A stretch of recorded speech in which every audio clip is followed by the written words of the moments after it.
ერთი ძველი ანეკდოტი გამახსენდა, ბიჭი ჩამოვა სამხედროში იყო წასული დაამთავრებს ჯარს და ჩამოვა სოფელში ცხოვრობს და შევა ეზოში. თავის ეზოშიდან მამამისი ზის კრესლოში ხის ქვეშ ისვენებს და ოდეინახავს ახლა მამამისი, გეხარდება, ჩამოხვედი შვილო, დაამთავრე ჯარიო. ჩამევედიო, ჩამევედიო. ამას აქვს ზურგზე რაღაცეები ახლა აკიდებული მოაქვს და შეეკითხება მამამისი. ეს რეები ჩამეიტანე მამიკო, რა არისო? რა არის მამიკო და ეს ტანკს საწინააღმდეგო ის არისო, სასროლი მუხა არისო.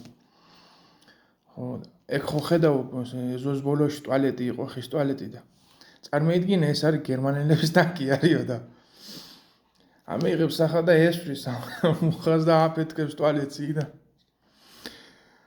ხო დაინახე რა მოვიდაო ეგ, დავაფეთქებო გერმანელების ტანკიო. მაგარი რაღაცა ყოფილა მამიკო მაგიო.